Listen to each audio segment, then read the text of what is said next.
Eu quero convidá-los, meus irmãos, na noite de hoje, para abrirem as suas Bíblias no livro de Josué.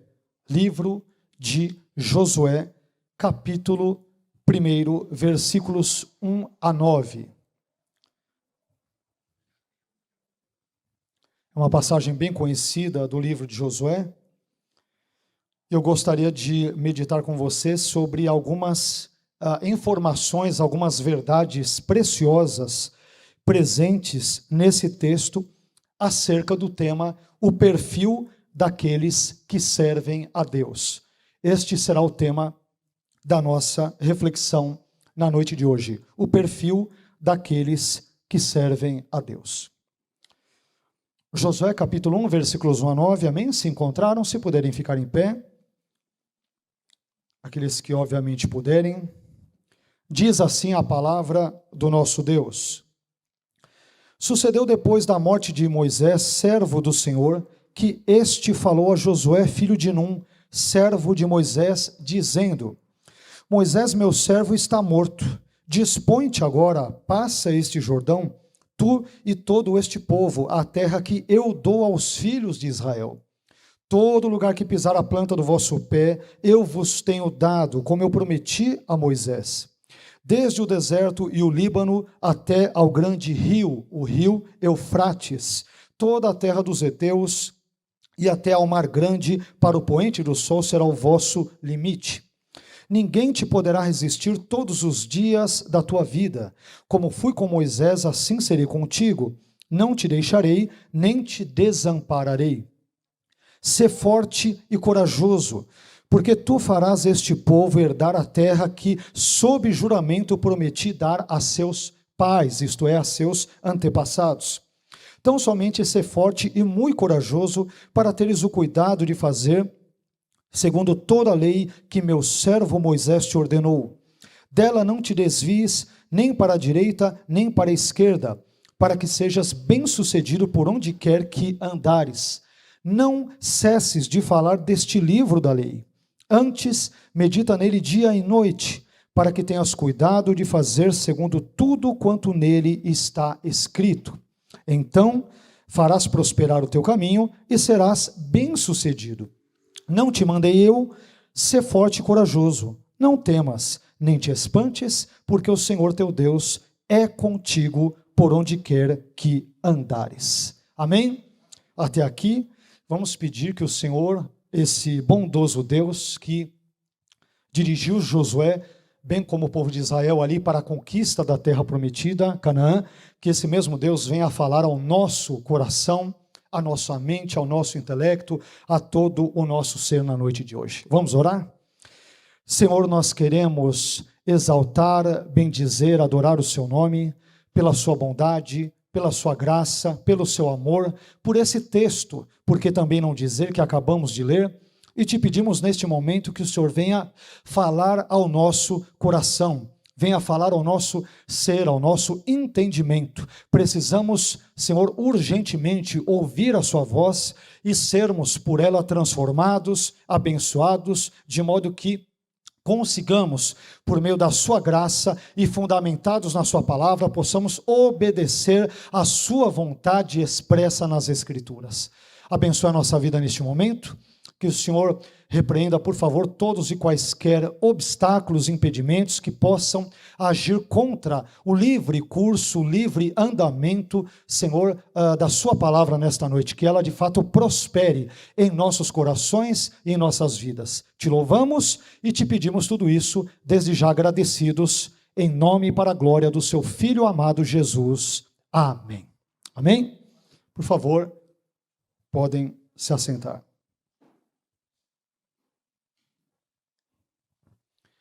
Como mencionamos, o tema da nossa meditação na noite de hoje é o perfil daqueles que servem a Deus. Mas antes de nós entrarmos nesse tema em si, sobre o qual nós nos propusemos a falar, a discorrer na noite de hoje, eu creio que, como nós fazemos com uma certa frequência, seria importante nós ambientarmos o contexto, o pano de fundo, em termos bem gerais, do livro de Josué. Meus irmãos, o livro de Josué, ele é o 6º livro da Bíblia e, ao mesmo tempo, ele é classificado como o primeiro entre os 12 assim chamados livros históricos do Antigo Testamento, que vão desde Josué, começando por Josué e indo até o livro de Esther. E o livro de Josué, ele foi escrito, percebemos, ou pelo menos compreendemos assim, por pelo menos 2 motivos ou 2 propósitos principais em mente. O primeiro deles foi preservar um registro da história da conquista de Canaã sob a liderança de Josué. E o segundo propósito ou motivo foi descrever como se deu a divisão da terra de Canaã entre as 12 tribos de Israel como resposta, como consequência do cumprimento da promessa de Deus feita outrora a Abraão. Aliás, para nós entendermos um pouco melhor o porquê de Josué ter sido escrito, eu creio que nós temos que retroceder até Gênesis, no capítulo 13 e versículo 12, parte A, e também nos versículos 14 e 15. Quando então o relato bíblico nos mostrará Deus prometendo a Abraão e a sua descendência a terra de Canaã, que ora está para ser ocupada, conforme nós percebemos nesse prólogo, nessa introdução de Josué no capítulo 1. Vejamos o que diz o texto, Gênesis 13, versículos 12, parte A, e 14 a 15. Habitou Abrão na terra de Canaã. Depois diz o versículo 14. Disse o Senhor a Abrão, depois que Ló se separou dele: ergue os olhos e olha desde onde estás para o norte, para o sul, para o oriente e para o ocidente. Porque toda essa terra que vês, uma referência à terra de Canaã, eu a darei a ti e à tua descendência para sempre.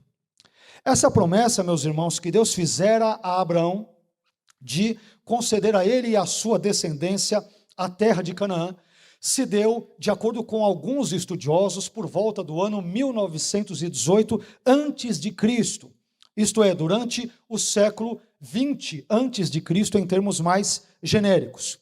Passaram-se, portanto, mais de 5 séculos desde que Deus prometera a terra de Canaã para Abrão, até que, por fim, a sua promessa começou a se cumprir em algum ponto do 14º século antes de Cristo. E os acontecimentos narrados no livro de Josué, eles parecem abranger, segundo também diversos estudiosos, um período de aproximadamente 30 anos, de 1405 a.C.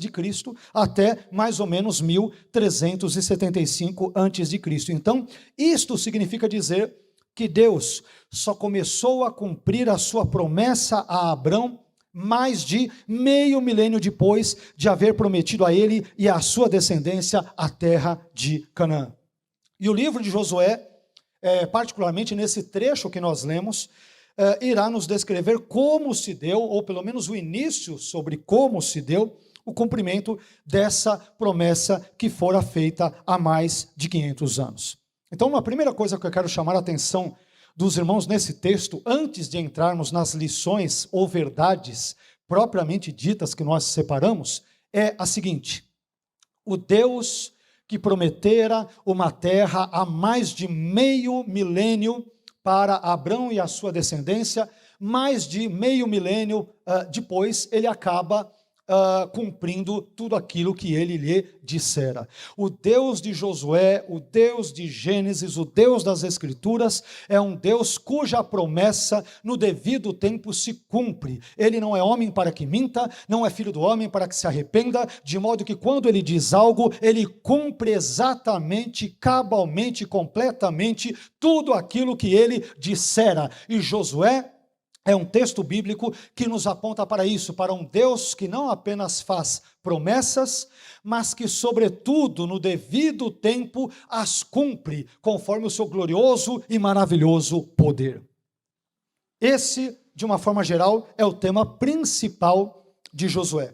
Mas, meus irmãos, no trecho desse primeiro capítulo do livro de Josué, que nós acabamos de ler, nós encontramos uma descrição de como se deu o comissionamento de Josué para liderar esta conquista da terra de Canaã, que fora prometida por Deus meio milênio, mais de meio milênio antes. Então, nesse comissionamento de Josué, nós podemos aprender algumas verdades sobre o tema que nós, mais uma vez, nos propusemos a falar nessa noite, que é o perfil daqueles que servem a Deus. E é sobre isso que nós vamos falar a partir de agora. A primeira coisa que eu aprendo lendo nesse texto, lendo esse texto que nós, sobre o qual estamos meditando, é que servos de Deus são pessoas que possuem a sua vida caracterizada pelo serviço.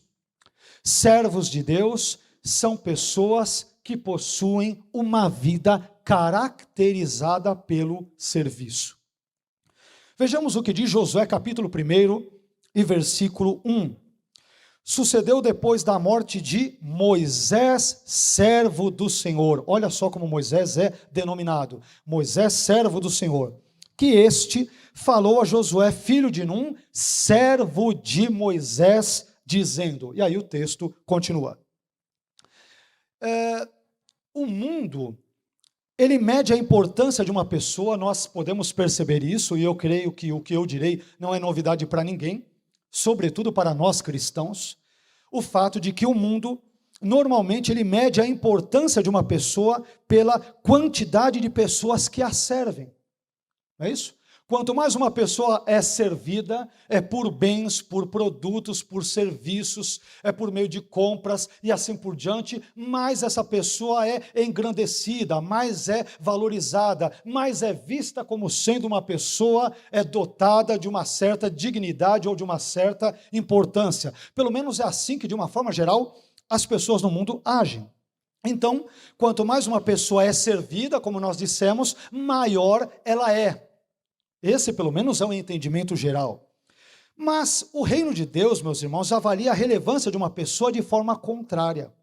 O reino de Deus, ele avalia a relevância de uma pessoa de acordo com a vida de serviço que esta presta a Deus e às pessoas, criadas, por sua vez, conforme a sua imagem e semelhança. E isso significa dizer, portanto, que nós cristãos, o que eu vou dizer é absolutamente relevante, nós cristãos fomos salvos por Deus para servir e não para sermos servidos, ao contrário do que muitos podem e efetivamente pensam. E esse modelo de serviço nós encontramos, por exemplo, de forma paradigmática, no nosso paradigma, no nosso exemplo, no nosso modelo de vida, que foi e continua sendo o Senhor Jesus Cristo de Nazaré. Quando nós olhamos para isso, para essa ideia de que Deus nos salvou não para sermos servidos, mas para servirmos, nós encontramos este princípio do serviço na vida e obras de Jesus Cristo de Nazaré. O ministério terreno de Jesus, ele gravitou, dentre outras coisas, sobretudo em torno do tema do serviço. E essa verdade bíblica do serviço, ela pode ser encontrada em diversos textos das Escrituras. E nós vamos citar aqui, apenas para efeito de economia, apenas alguns poucos textos. Por exemplo, Mateus no capítulo 20, versículo 28, e o texto, respectivamente, paralelo de Marcos 10, 45, nesses textos, Jesus menciona o motivo da sua encarnação. E, pasme no que eu vou lhe dizer, sabe qual foi o motivo da encarnação? Segundo o próprio Jesus, o motivo da encarnação foi o serviço. Jesus se encarnou, Deus se fez homem na pessoa do seu Filho, com o propósito primordial e central de servir. Se você duvida disso, vejamos o que diz o texto. Jesus disse a respeito de si mesmo, nesses textos que eu citei, de Mateus 20, 28, e o paralelo de Marcos 10, 45, Jesus diz a respeito de si mesmo que o Filho do Homem não veio para ser servido, mas para servir e para dar a sua vida em resgate de muitos. E esse mesmo tema, ele é ecoado em Filipenses, no capítulo 2, versículo 7, texto este em que Paulo diz que Jesus a si mesmo se esvaziou, assumindo a forma de servo. E o texto continua dizendo, tornando-se em semelhança de homens. Por fim, em Lucas, no capítulo 22, e versículos 25 a 27, Jesus ensinou a seguinte verdade sobre o serviço. Abre aspas. Os reis dos gentios dominam sobre eles, e os que têm autoridade sobre eles são chamados de benfeitores. Mas vós não sereis assim. Antes, o maior entre vós seja como o menor, e quem governa como quem serve. E Jesus conclui o seu raciocínio dizendo no versículo 27, pois qual é o maior? Quem é o maior? Quem está à mesa ou quem serve? Porventura não é quem está à mesa, porque quem está à mesa está sendo servido. Só que Jesus termina dizendo, eu, porém, estou entre vós como aquele que serve. Eu me encarnei, ele diz, eu vim a este mundo, em outras palavras, de forma obviamente resumida, com o propósito de servir, obviamente, acima de tudo, o Pai, mas também servir como instrumento de bênção para a sua criação, sobretudo aqueles criados à imagem e semelhança de Deus, eu e você. Meus irmãos, o ministério de Jesus, ele foi caracterizado tanto pelo serviço, eu diria que vertical, isto é, o serviço prestado a Deus, quanto o serviço também na horizontal, ou seja, o serviço dedicado aos homens. E mais uma vez é interessante nós observarmos que em uma época em que a grandeza dos homens era medida pela quantidade de servos que estes possuíam, Jesus contrariou esse padrão humano decaído e se apresentou como modelo de servo, daquele que veio para servir as pessoas com a ordem suprema e sublime que ele recebera do Pai. Desse modo, se somos discípulos de Jesus, uma inquietante e recorrente pergunta deveria sempre estar presente em nossos pensamentos. Que pergunta? Como eu posso servir melhor ao meu Senhor e às pessoas? Tendo Jesus como nosso paradigma, como nosso modelo. Meus irmãos, nós podemos servir a Deus e às pessoas de várias formas. Nós podemos servir a Deus através do arrependimento dos nossos pecados, através da santificação, através de uma vida de leitura e estudo das Escrituras, através de uma vida de oração, de adoração, de comunhão uns com os outros e assim por diante. Por outro lado, também podemos e devemos servir as pessoas amando-as, perdoando-as, orando por elas, ajudando-as a enfrentarem os seus conflitos e necessidades existenciais e assim por diante. Mas, diante disso tudo, uma verdade, creio que já deva ter ficado bem explicitada para nós. E qual é a verdade? Deus não tem filhos que não sejam ao mesmo tempo servos. Deus não tem filhos que não sejam servos. Todo filho e filha de Deus automaticamente deve ser um servo. Por isso, um cristão que vive apenas se servindo, mas que nunca serve aos outros, é um cristão que não serve, se é que me permitem esse trocadilho. Infelizmente, nós vivemos na chamada era do self-service, onde somos ensinados pela mídia, pelas redes sociais, pelo marketing das grandes empresas, que nós devemos nos servir a nós mesmos. Redes de fast food, restaurantes, postos de gasolina e vários outros contextos mercadológicos nos ensinam a nos autosservirmos. Mas o preocupante é que muitas vezes essa mentalidade de self-service, isto é, de sirva a você mesmo, ela adentra na igreja. De modo que muitas vezes somos como que criados, somos ensinados ou doutrinados, não a servirmos a Deus ou às pessoas, mas apenas a prestarmos serviços que de uma forma ou de outra acabarão voltando para o nosso próprio benefício. Mas eu aprendo nesse texto, que quando Deus chama a Josué, Josué é conhecido como servo de Moisés, que por sua vez é servo de Deus. Deus nos chamou para sermos servos dele e servos das pessoas criadas à sua imagem e semelhança, e esse é um primeiro ensino, uma primeira verdade que nós podemos descobrir no livro de Josué. Mas isso nos encaminha, nos conduz a uma segunda verdade. igualmente não menos importante, e eu diria até de certa forma não menos óbvia do que esta que nós vamos mencionar, que é a seguinte: a segunda verdade que eu aprendo nesse texto é que servos de Deus têm o seu prazo de validade neste mundo. Servos de Deus têm o seu prazo de validade neste mundo. Josué capítulo 1, versículo 2, parte A, diz: Deus falando para Josué, quando ele o comissiona para liderar a ocupação ali de Canaã, olha só como Deus se dirige a Josué, referindo-se a Moisés. Josué capítulo 1, versículo 2, parte A: Moisés, meu servo, está morto. Moisés, meu servo, está morto. Se por um lado existem várias incertezas na vida, por outro, também existem várias certezas na nossa existência humana. E uma destas certezas é que nós não existiremos para sempre, pelo menos não neste mundo. Tivemos uma criação, tivemos um início, tivemos um princípio. E assim como tivemos um princípio neste mundo, mais cedo ou mais tarde nós teremos o nosso contexto derradeiro, o nosso contexto final. Portanto, o fato de servirmos a Deus não significa que Deus esteja sob a obrigação, sob a necessidade, como nós dizemos às vezes, até com uma certa frequência aqui na igreja, o fato de servirmos a Deus, de sermos seus servos e servas, não quer dizer que Deus esteja sob a obrigação, sob a necessidade de nos blindar, de nos imunizar contra todas e quaisquer dificuldades que eventualmente venhamos a enfrentar na vida.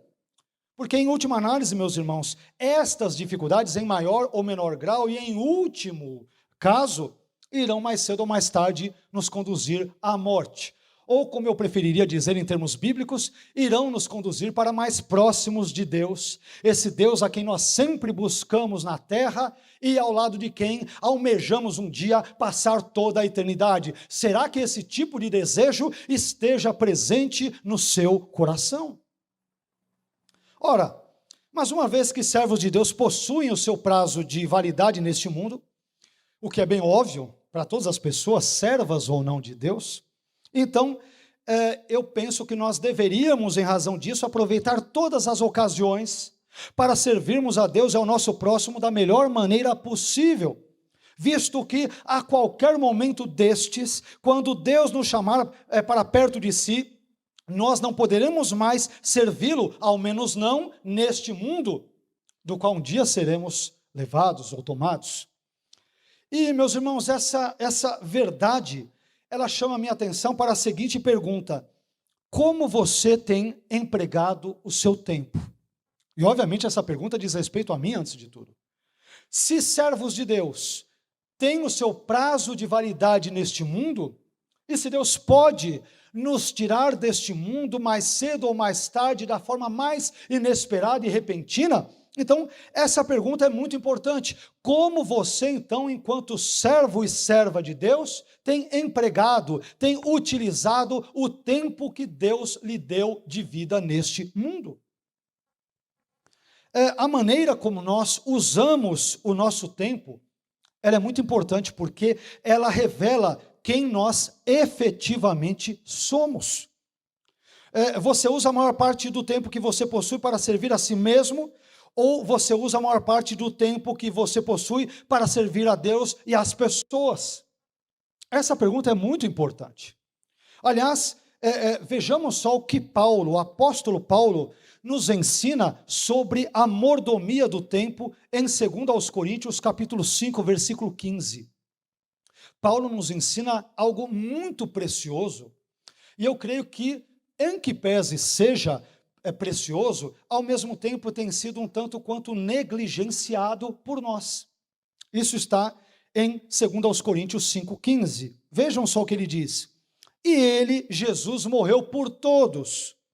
Para quê, Paulo? E ele responde: para que os que vivem, cada um de nós hoje vivos, os que vivem não vivam mais para si, mas para aquele que por eles morreu e ressuscitou. Você viu o que Paulo ensina aqui em 2 Coríntios 5,15? Ele fala sobre a mordomia do tempo. Se Jesus morreu por você, então agora você não tem mais direito sobre a sua vida, você deve viver a sua vida não para você mesmo, mas deve vivê-la por Cristo, aquele que morreu e ressuscitou por você. E eu te pergunto então, e você, meu irmão? Você está vivendo para você mesmo ou para aquele que por você morreu e ressuscitou? Quanto tempo você gasta, por exemplo, com as redes sociais? Quanto tempo você gasta com a televisão? Quanto tempo você gasta com os seus desejos e caprichos, por mais que muitos deles sejam legítimos, sejam corretos e não exista nada em si de errado com eles? Mas, ao mesmo tempo, por outro lado, quanto tempo você gasta estudando a Bíblia? Quanto tempo você gasta em oração?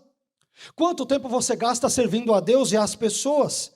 Meus irmãos, o tempo que nós gastamos realizando uma determinada tarefa, uma determinada incumbência, mostra o quão importante essa tarefa é para nós.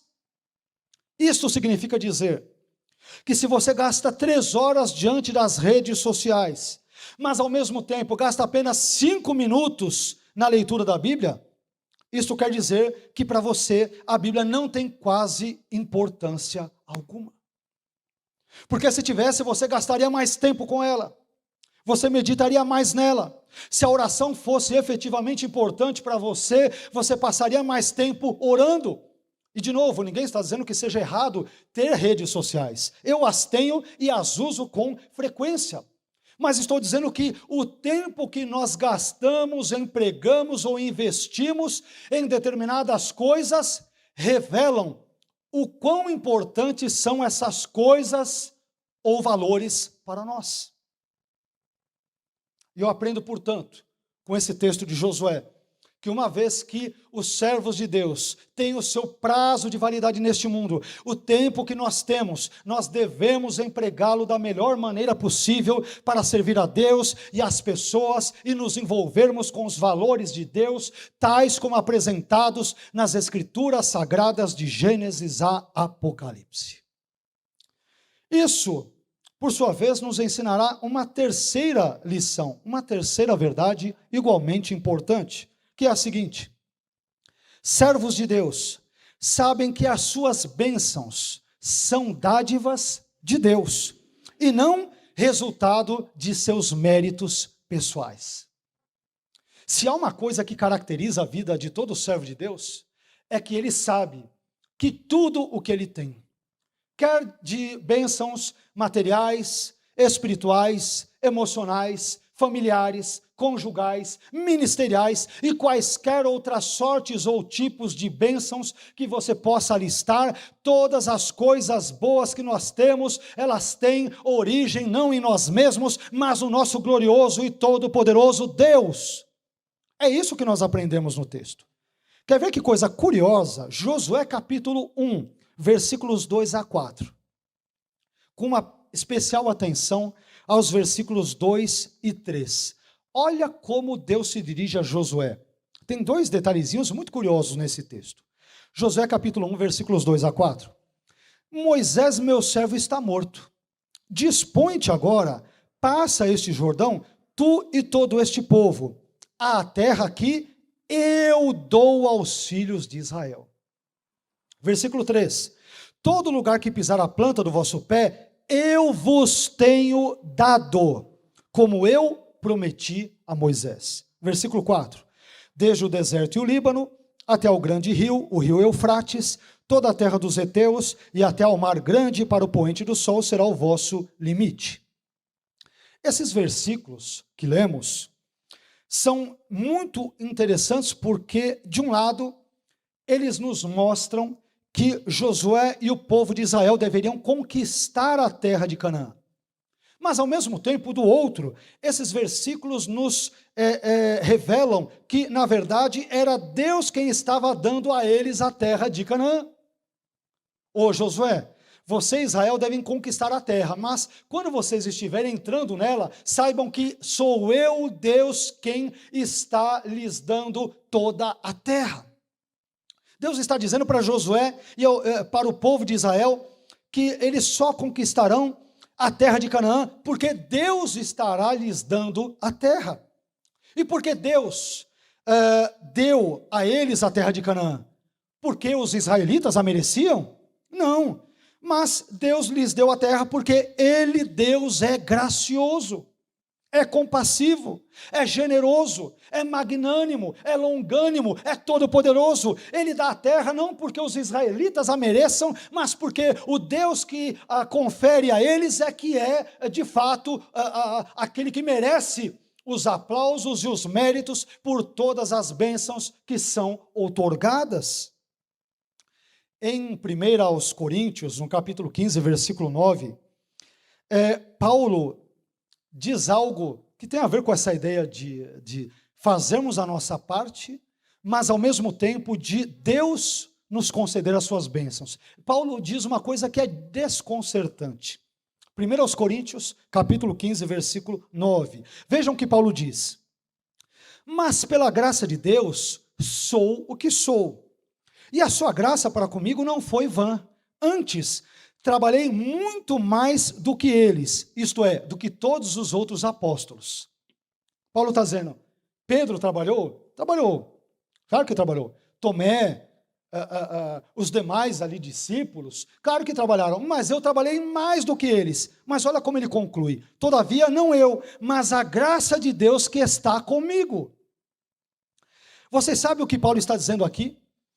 Ele está dizendo o seguinte, eu prego porque a graça de Deus é comigo. Eu busco persuadir judeus e gentios à fé em Cristo porque a graça de Deus é comigo. Eu realizo as minhas viagens missionárias porque a graça de Deus é comigo. Eu fundo igrejas porque a graça de Deus é comigo. Eu escrevo epístolas porque a graça de Deus é comigo. Eu enfrento e supero as lutas e sofrimentos da vida cristã porque a graça de Deus é comigo. Em outras palavras, Paulo está dizendo, eu sou quem sou, não por mim mesmo, mas eu sou quem sou por causa de quem Deus é, e só porque Deus é gracioso comigo, é que eu consigo trabalhar na sua obra e servi-lo da melhor maneira possível. O mérito é de Deus, o mérito não é de Paulo, não é de homem, não é de teólogos, não é de igrejas, o mérito é sempre de Deus.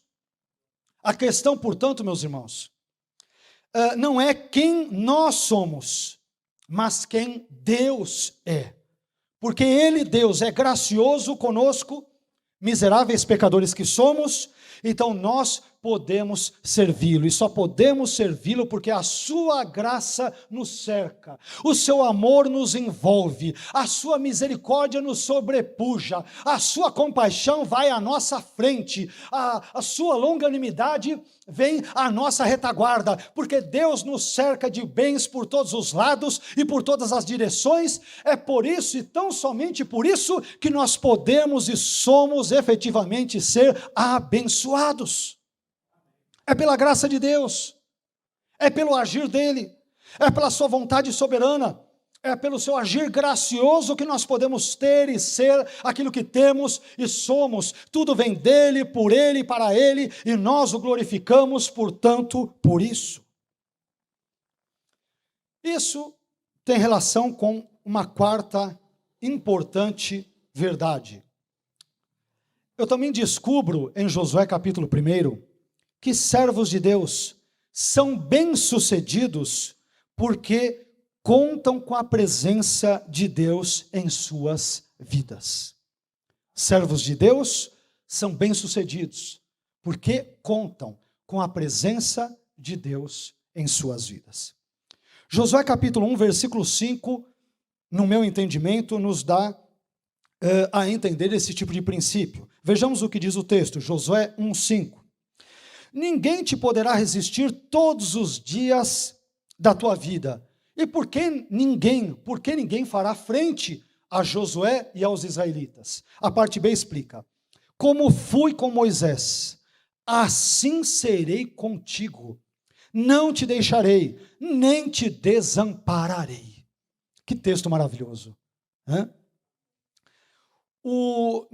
Meus irmãos, o missionário inglês Hudson Taylor, que serviu como missionário durante muitos anos na China, ele disse uma coisa muito importante sobre a presença de Deus na vida dos cristãos. Aliás, é isso que Taylor disse, é algo que eu guardo com muito carinho no meu coração, porque foi o lema da minha turma de formandos em teologia, quando eu concluí o meu bacharelado em teologia em 1999. Taylor disse o seguinte: todos os gigantes de Deus foram homens fracos, que fizeram grandes coisas para Deus, porque confiaram que Deus estava com eles. A diferença não foi a grandeza dos homens, muito pelo contrário, porque eles eram, são e sempre serão fracos. A diferença que faz na vida de um homem de Deus é o Deus que age na vida desse homem. Então essas pessoas que fizeram diferença no passado foram pessoas que contaram com a presença de Deus, confiaram com a presença de Deus, e porque Deus agiu em suas vidas, e através delas é que elas foram bem-sucedidas. Quer ver só que coisa interessante? Um texto do qual gosto muito, dentre tantos outros presentes na Bíblia, é o texto de Gênesis, no capítulo 39. O texto de Gênesis, no capítulo 39, entre outras coisas, me ensina, ou nos ensina, que a presença de Deus é aquilo que pode haver de mais importante na vida de uma pessoa. É a presença de Deus. Podemos não ter luxos, todos os caprichos e desejos que almejamos, mais uma vez, por mais legítimos que sejam, podemos não conquistar tudo aquilo que desejamos. Mas se temos a presença de Deus em nossa vida, meus irmãos, é isso que há de mais importante na existência de um ser humano, a presença de Deus. Não é a presença de figuras ilustres, por mais que estas tenham a sua relevância no nosso contexto terreno, mas o que efetivamente, de fato, faz a diferença na vida de alguém é a presença de Deus. E Gênesis 39 aponta para isso. Em Gênesis 39, quando José se vê no Egito, primeiro na casa de Potifar e depois no cárcere, o autor bíblico, ele nos registra 4 vezes em que a presença de Deus foi vista na vida de José. E é interessante que o texto bíblico, ele não se preocupa, estilisticamente falando, em corrigir. Poxa, aqui é muito repetido, né? O texto toda hora diz que Deus era com José, vamos alterar, vamos mudar alguma coisa. O texto bíblico faz questão de enfatizar, e nós vemos isso 4 vezes em Gênesis 39, que José sobrevive às injustiças enfrentadas na casa de Potifar, bem como depois no cárcere, não porque alguém em si, em particular, algum ser humano, ou governo, ou Egito, ou faraó, tenha feito a diferença na vida dele. Mas tudo foi diferente na sua vida, porque Deus estava presente com ele em cada momento da sua vida. Mesmo quando os homens viraram-lhe as costas, Deus se fez presente, e foi a presença de Deus que fez toda a diferença na vida de José, tanto quanto é apenas a presença de Deus que faz a diferença na vida de um homem de Deus e de uma mulher de Deus. Mas, vejamos o que dizem os textos, você pode depois confirmar ali na sua Bíblia. Gênesis 39, 2 diz que o Senhor estava com José. Depois, Gênesis 39, 3 declara que o Senhor estava com ele.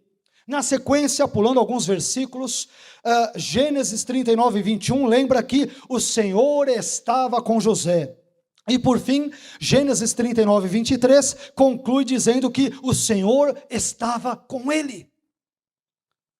Na casa de Potifar, no cárcere, quando ele transita por outros contextos ao longo da maravilhosa narrativa genesiana, que fala sobre a vida de José, desde Gênesis 37 até o capítulo 50, uma coisa é sobressalente em toda a narrativa. Não é José no Egito, mas é a presença de Deus na vida de José que irá para o Egito. É a presença de Deus, meus irmãos, que faz, fará e fez sempre a diferença na vida de um ser humano, e obviamente estamos falando no nosso contexto, na vida de um cristão. É a presença de Deus. É a presença de Deus. E quando eu olho para esse princípio, como nós mencionamos agora há pouco, extraído a partir de Josué capítulo 1, versículo 5, eu descubro que servos de Deus são bem-sucedidos porque eles contam com a presença de Deus em suas vidas. E eu gostaria que você nunca se esquecesse disso. Assim como José não foi bem-sucedido porque ele sonhava, porque ele interpretava sonhos, porque ele tinha caráter, e é claro que o caráter, a ética é algo importante, ninguém está dizendo que não é, mas ele foi bem-sucedido, o segredo do sucesso dele foi a presença de Deus.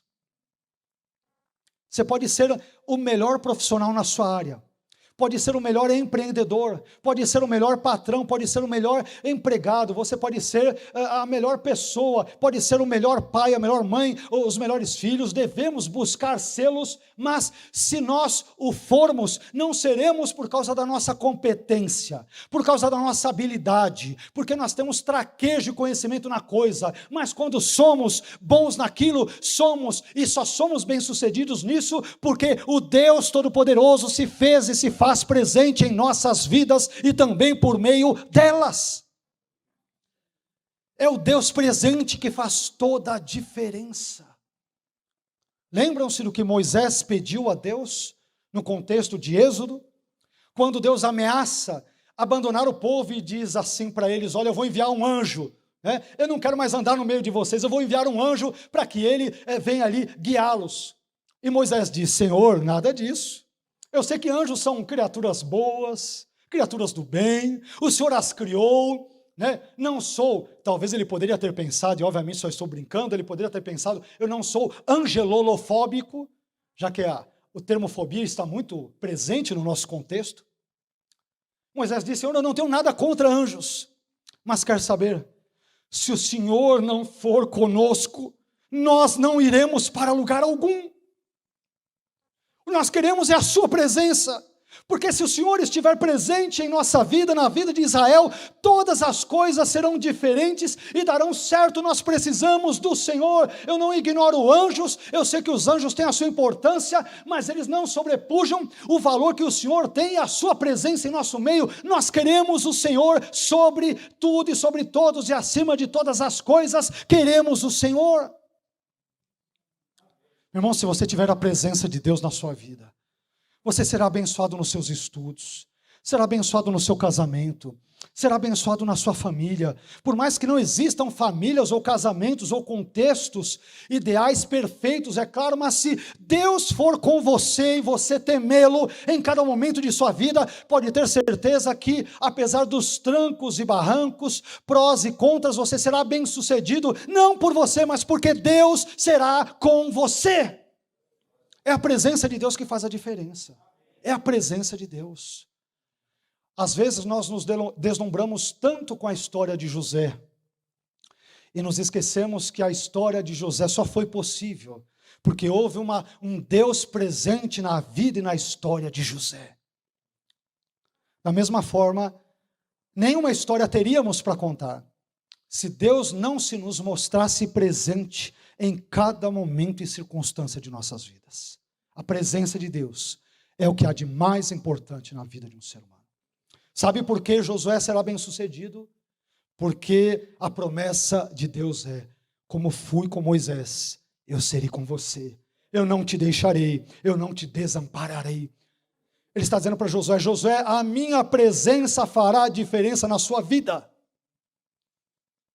Não é o expertise militar dos israelitas, não é o conhecimento bélico deles, não é o conhecimento topográfico, geográfico de Canaã, aonde os cananeus são mais vulneráveis, vamos usar estratégias humanas. Não, a minha presença na sua vida e na vida de Israel é que farão a diferença na conquista da terra.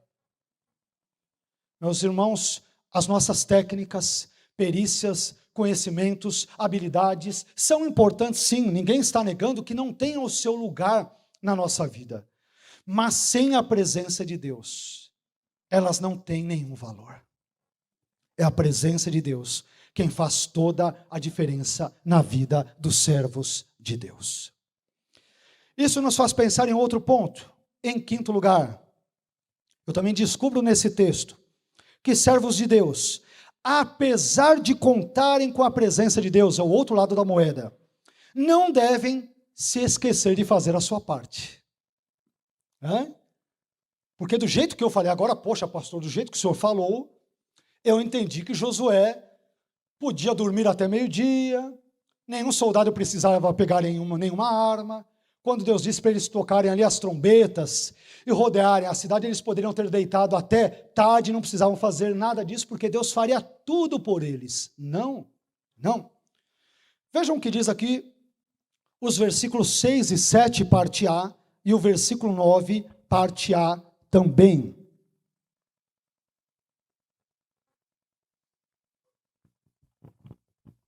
Josué capítulo 1, versículos 6 e 7, parte A, e o 9, parte A. Diz assim: Sê forte e corajoso, porque tu farás este povo herdar a terra que, sob juramento, prometi dar a seus pais. Versículo 7. Tão somente sê forte e muito corajoso, para teres o cuidado de fazer segundo toda a lei que meu servo Moisés te ordenou. Versículo 9. Não te mandei eu, ser forte e corajoso. Meus irmãos, quando Deus fala para alguém ser forte e corajoso 3 vezes, ele está querendo dizer para o sujeito: meu filho, força, ânimo, se encoraje aí. Eu sei que você não é mais Moisés, eu sei que Moisés está morto, eu sei que as dificuldades são grandes, o desafio é imenso, mas fique tranquilo, por quê? Porque eu vou ser com a sua vida. Mas, você, Josué, deve fazer a sua parte, porque é você que fará o povo herdar a terra, é você. Eu vou ajudar, mas você vai ter que fazer a sua parte. Meus irmãos, o fato de contarmos com a presença de Deus, como vimos no tópico anterior, agora na verdade anterior, como eu disse, ele pode, de alguma forma, nos conduzir a um certo comodismo. Como eu disse, nós podemos pensar assim: bem, se Deus é comigo, então Ele fará absolutamente todas as coisas por mim. Mas as coisas não são bem assim, as coisas não são assim. Preste atenção no que eu vou te dizer. Deus nos dará saúde para levantarmos cedo, mas Ele não levantará cedo por nós. Deus nos dará força para trabalharmos, mas Ele não irá trabalhar em nosso lugar, Ele não vai bater cartão por você. Deus, Ele nos dará condições de amarmos a nossa esposa, e o inverso também é verdadeiro, mas Ele não irá amá-la em nosso lugar. Deus nos dará sabedoria para criarmos os nossos filhos, mas Ele não criará os nossos filhos em nosso lugar.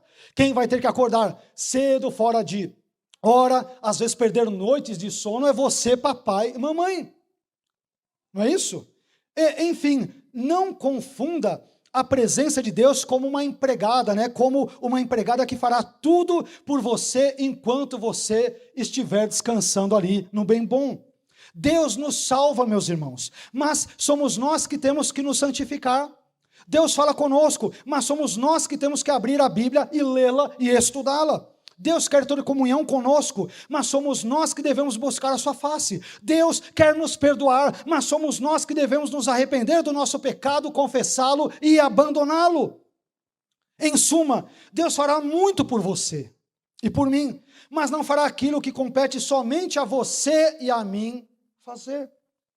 Por isso, não jogue nas costas de Deus a responsabilidade por aqueles atos que devem partir e dependem apenas de você. Deus vai nos dar graça, Ele vai nos dar inteligência, Ele nos dará sabedoria, Ele irá nos amar, Ele irá nos perdoar, Ele nos dará a rota, Ele nos mostrará o caminho, mas quem terá que perseguir esse caminho e segui-lo com fidelidade a Deus somos nós. Somos nós. Josué vai dar tudo certo na sua vida, porque como eu fui com Moisés, eu serei com você. Mas essa é uma parte. A outra parte, Josué, é que você fará o povo herdar a terra. É você mesmo, não tem outro. É você. É você. Eu conto com você. apesar de não precisar dele. É uma das coisas lindas da Bíblia. Deus conta com homens apesar de poder fazer tudo sem eles. Isso é maravilhoso. É como aquele pai que ele vai construir ali, de repente, um bonequinho, né? Ele pega ali a madeira, ou pega a massinha, chama o filho e a filhinha, e ele sabe que ele pode fazer algo bem melhor do que o seu filho ou filha, mas ele chama filhinho, filhinha, vem aqui no colo do papai, vamos fazer isso juntos. O pai poderia fazer tudo sozinho, e poderia fazer muito melhor do que o filho, mas sabe o que acontece? Porque ele ama o filho, ele quer contar com o filho, e quer compartilhar as suas bênçãos, e participá-las ao filho também. Vocês acham que Deus precisava mesmo de Josué para conquistar a terra de Canaã? É claro que não. Vocês acham mesmo que Deus precisa de nós, no sentido de ter necessidade para realizar a sua obra? É claro que não. Deus não precisa de nenhum de nós. Ele conta conosco na sua obra porque Ele é gracioso, porque Ele é generoso, porque Ele é bondoso, porque Ele é magnânimo, porque Ele quer que nós participemos, sejamos partícipes da sua obra, apesar de não precisar de nós para absolutamente nada. Isso é gracioso. Isso aponta para a graça de Deus. Para a graça de Deus, na vida de Josué e, por que não dizer, na nossa vida também.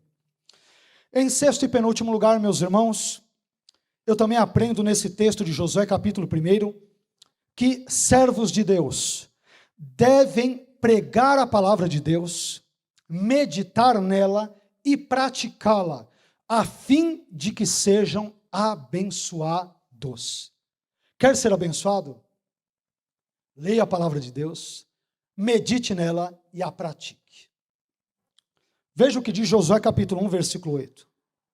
Não cesses de falar deste livro da lei, primeira coisa. Segunda, antes medita nele dia e noite. Terceira, para que tenhas cuidado de fazer segundo tudo quanto nele está escrito. Quais são os resultados? Então farás prosperar o teu caminho e serás bem-sucedido. Olha aqui, é a teologia da prosperidade. Fala-se muito hoje em dia sobre a tal da teologia da prosperidade, não é isso? Mas o que é essa teologia da prosperidade sobre a qual muitos falam, muitas igrejas? Em muitas igrejas, a teologia da prosperidade pregada não é essa de Josué, é outra. É uma doutrina que ensina que Deus, por exemplo, deseja abençoar financeiramente todos os cristãos. E desse modo, a fé, a confissão positiva, isto é, aquela ideia de que há um poder mágico em nossas palavras, e as contribuições financeiras para a igreja são os meios à nossa disposição de sermos abençoados financeiramente. É o que muitas igrejas pregam por aí. Mas a Bíblia não ensina isso. Essa verdade, ou esse ensino supostamente verdadeiro, dessa suposta teologia da prosperidade, não é um ensino bíblico. Essa é uma falsa teologia da prosperidade. A verdadeira teologia da prosperidade, meus irmãos, encontra-se aqui em Josué capítulo 1, versículo 8. Você quer ser uma pessoa próspera, segundo os padrões de Deus? Então coloque em prática o que está escrito em Josué capítulo 1, versículo 8. Sabe por que muitas pessoas não são, não muitas pessoas, mas nós mesmos, sabem por que muitas vezes não somos bem-sucedidos na vida cristã? Isso acontece, meus irmãos, porque não proclamamos a palavra de Deus, porque não meditamos na palavra de Deus, e também porque não vivemos conforme a palavra de Deus. Se fizéssemos isto, certamente seríamos pessoas mais bem-sucedidas em nossa vida cristã. E é interessante que Deus diz para Josué, no versículo 8, fale deste livro, medite neste livro, e tenha o cuidado de fazer segundo tudo quanto nele está escrito. É como se Deus dissesse para Josué, e por que não dizer para mim e para você na noite de hoje? Ô Josué, e Carlos, Pedro, João, Antônio, Maria e tal, é para fazer tudo conforme nele está escrito. E não apenas parte do que nele está escrito. Deus não nos autorizou nas Escrituras a selecionarmos os textos que julgamos serem mais agradáveis e obedecê-los, e aqueles com os quais não nos identificamos, nós então deixamos de lado. Deus diz para Josué, é para fazer conforme tudo quanto nele está escrito. Não só as partes convenientes, não só as partes interessantes, não só as partes aparentemente mais agradáveis.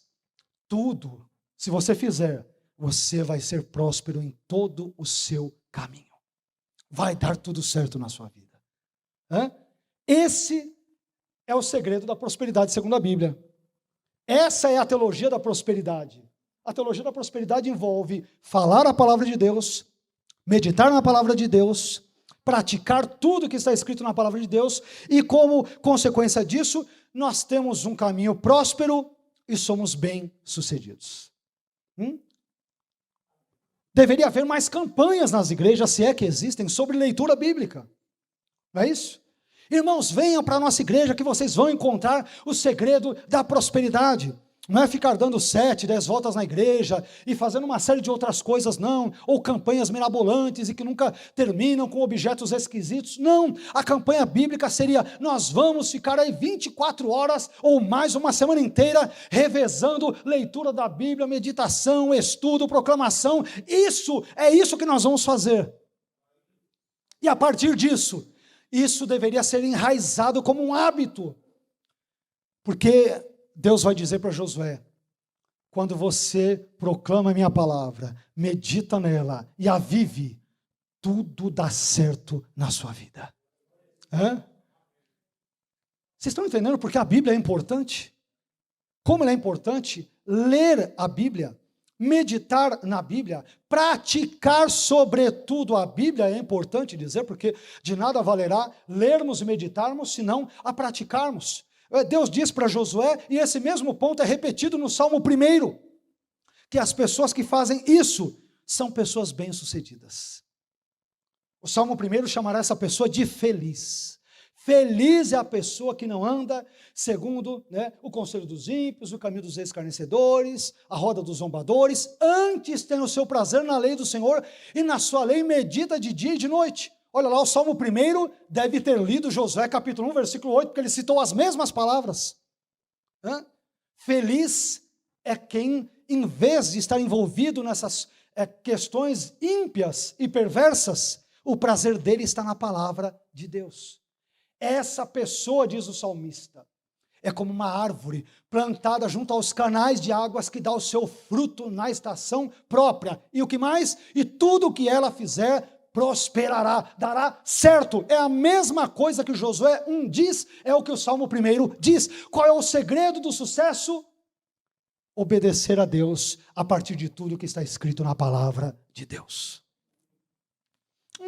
Não tem soluções mirabolantes, meus irmãos, mágicas, místicas.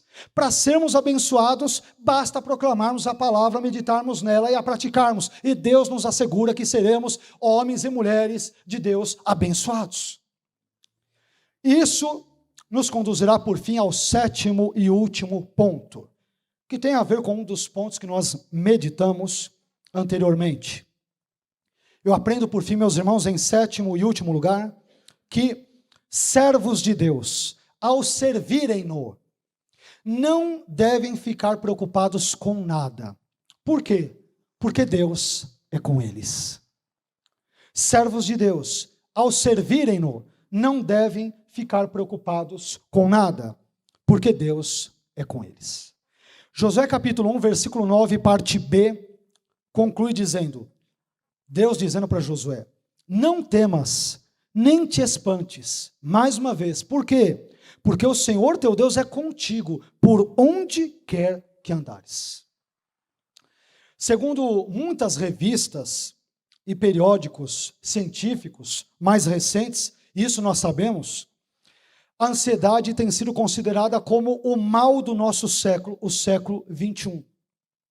Um grande percentual da população, não só brasileira, mas mundial, sofre de algum tipo de transtorno causado pela ansiedade. Problema este que, às vezes, ou por vezes, é acompanhado por outros tantos males, como, por exemplo, distúrbios psíquicos, depressão, melancolia, uma tristeza profunda, um desânimo, uma perda de vontade para fazer as coisas básicas do dia a dia, o desejo de ficar apenas de cama, dormindo o dia todo e assim por diante. Ora, mas como nós podemos vencer a ansiedade? Nós podemos vencer a ansiedade, meus irmãos, confiando em Deus e em sua palavra.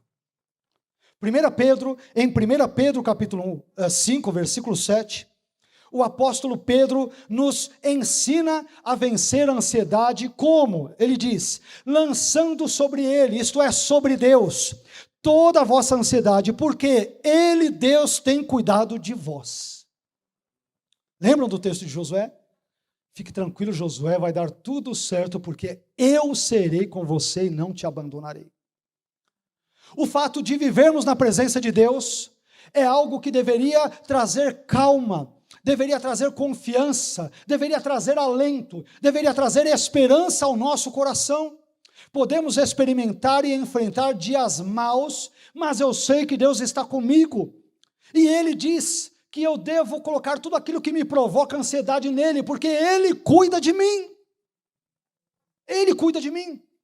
E em Filipenses 4:6, meus irmãos, para concluirmos, o apóstolo Paulo complementa essa verdade petrina, ensinada por Pedro, escrevendo o seguinte, um texto dos mais conhecidos de toda a Bíblia, e um dos mais acalentadores de toda a Bíblia, quando Paulo nos diz em Filipenses 4:6 o seguinte, não estejais inquietos por coisa alguma,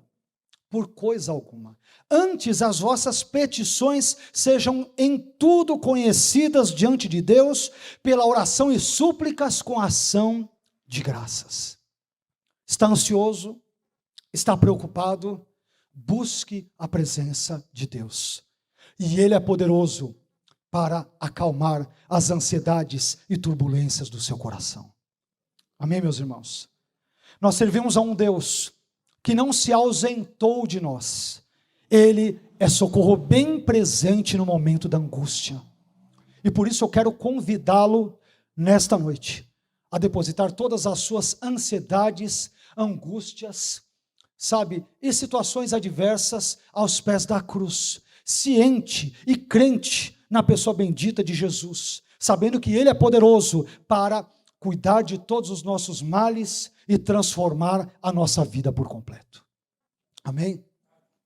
Quero convidá-lo a ficar em pé. Nós aprendemos muitas coisas na noite de hoje. Nós vimos, por exemplo, que servos de Deus são pessoas que possuem a vida caracterizada pelo serviço. Vimos também que servos de Deus têm o seu prazo de validade neste mundo. Aprendemos que servos de Deus sabem que as suas bênçãos são dádivas de Deus e não resultado dos seus méritos pessoais. Vimos que servos de Deus são bem-sucedidos porque contam com a presença de Deus em suas vidas. É a presença de Deus que faz toda a diferença. Em quinto lugar, aprendemos que servos de Deus, apesar de contarem com a presença desse mesmo Deus, não devem se esquecer de fazer a sua parte. Faça a sua parte, meu irmão. Também vimos, em sexto lugar, que servos de Deus devem pregar a palavra de Deus, devem meditar nela e devem praticá-la a fim de que sejam abençoados. E por fim, descobrimos que servos de Deus, ao servirem-no, não devem ficar preocupados com nada, porque Deus é com eles. Eu não sei o que pode estar eventualmente preocupando a sua vida. Que questões possam eventualmente estar provocando ansiedade na sua vida. Eu gostaria de te convidar nessa noite a acalmar o seu coração em Deus, na sua palavra e na sua presença toda poderosa na sua vida. Amém? Você não está sozinho na sua dor. Você não está sozinho nesse desafio de conquistar algo que de repente Deus tenha colocado nas suas mãos. Deus é com você, é comigo, é conosco. E é a Ele que eu quero te convidar para que nós possamos nos dirigir nesse momento. Amém? Pai, eu quero louvar e bendizer o seu nome. Quero agradecê-lo por essa mensagem desta noite. A mensagem é tua, Senhor. O mensageiro também é teu, porque a minha vida está nas tuas mãos. Senhor, se fiz alguma coisa, fiz não eu mesmo, como Paulo disse, mas a sua graça que trabalhou comigo, e a sua graça não foi vã. Ah, Senhor, a glória é sua, o mérito é seu, os aplausos são para ti, não são para homens, são para o Senhor. E nós te louvamos, Senhor, por tudo que nós aprendemos nessa noite.